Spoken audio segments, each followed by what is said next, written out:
Onların dediğimiz böyle kuş öter, aynı zamanda da müzik çalar.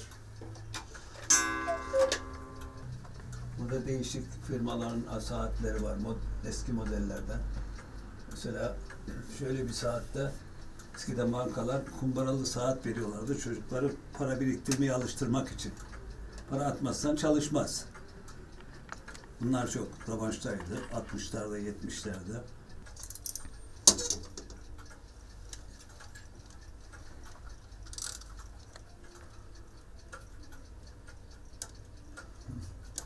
İlkokuldan beri saatçilik yapıyorum. Orada başladık. 12-13 yaşları arasından beri devam ediyoruz saatçiliğe. Hiç bırakmamak kaydıyla. Almanya'da ilk gidişim inşaat işçisi olarak gittim. Mesleğim saatçi olmasına rağmen. Çünkü saatçi almıyorlardı o tarihlerde, 69'larda. 69 Nisan ayında astronot ilk Ay'a gidildiğinde Amerikalıların. Oradaydım ben, Almanya'daydım. 6 ay kadar çalıştım. İnşaat firmasında sözleşmeliydik. Tabii bu arada bir saatçiyle tanıştık. Çok enteresan bir tanışma oldu. Enteresan. Yattığımız yerde, kaldığımız muhitte bir saatçi vardı. Ben aslında zaten saatle çalışmak istiyordum. Bu bir gerçek. İnşaat benim için farklı. İnşaat oraya gidebilmek içindi. Kolumda bir saat vardı. Bu saatin şeyini kırdım, kolunu kırdım, saatçiye götürdüm. Bunu bir tamir edin falan diye. Ben tabii bir tek kelime Almanca da bilmiyorum. O da Türkçe de bilmiyor. Aldı saati, koydu oraya. Bir şeyler söyledi. Dedim herhalde sonra yapacak.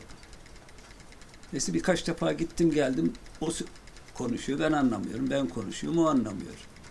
Ve neticede bir Yugoslav vardı kaldığımız şeyde. Ona dedim gel bey gidelim de şu arkadaşın soralım ne yapmak istiyor falan. Adam gittik beraber. Demiş ki bu adam saatçi gelsin saatini kendi yapsın. Zaten benim istediğim de oydu. İşten çıktıktan sonra her akşam gidiyordum oraya. Ben aslında orada işte her geçen gün lisan öğrenmeye başladım. Sonra Almanca kursuna gittim ben. Deutsch als Fremdsprache Volkshochschule Goethe Üniversitesi'nin bir yan kuruluşu Almanca öğretiyor. Çok şükür oraya gittik, bitirdim. Öyle bir karar almışlar, restore etme kararı etrafını. Saatte çalışmıyor tabii. Ve beni buldular. Dedim olur yaparız. Şimdi yaparız derken ben dedim bir saati görüyorum yukarıda. Çünkü ben Avrupa'da birkaç defa gördüm, yaptım da yani. Orada çok hareketli geçti benim burada. Gördüm, baktım, ha, tamam olur bunu tamir ederiz dedim ve bu arada ben de Almanya'ya gidiyordum.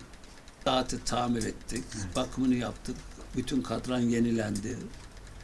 Oradaki aldığımız bilgiler daha iyi oldu. Birçok ayarlar hep bozulmuş. Tabii çalışmadığının bir nedeni vardı. O ayar yaptık.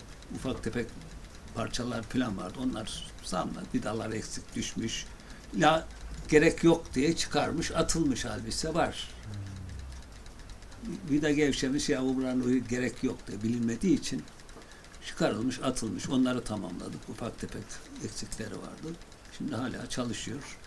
Şimdi de belediyeden bir vatandaş onun kurumasını yapıyor. Onu gösterdik kendisine nasıl kuracağını. Kuruyor. O kadar. Bu saati 15 günde bir kuruyor.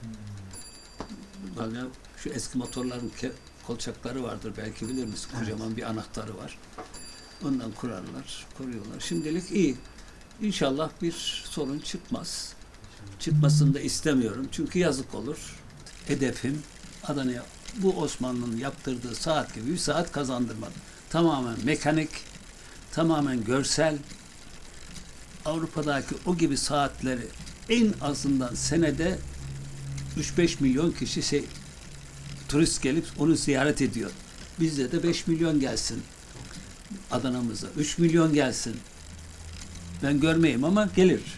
Allah'ın izniyle bu bir şeyle yaptık, gelmesi için uğraştık. Ve inan ki Adana'mıza böyle birkaç tane daha eser lazım. Var olan eserlerimizi de çok güzel korumamız da lazım.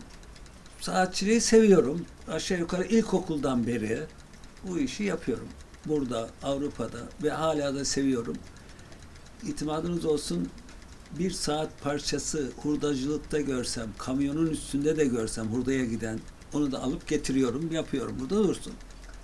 Yazık. Bu kadar para verildi ve kıymetli. Benim için çok değerli. Yani birçok mühendis arkadaşlarımız var. İş bulamıyor diyorlar, çalışmıyorlar veya hakikaten iş bulamıyorlar. Gelsinler, saatçiliği öğretelim, fabrika kursunlar, makine yapsınlar, saat imal etsinler. Bunların tam işleri. Biz de yardımcı olalım. Kararınca bilgilendirelim. Olalım. Ama şunu da iyi bilelim. Kimseyi de görmeyelim. Herkes bir hazinedir. Söylemek istediğim de şu: harabat ehline hor bakma sakın. Yıkık bir hanede defineler vardır.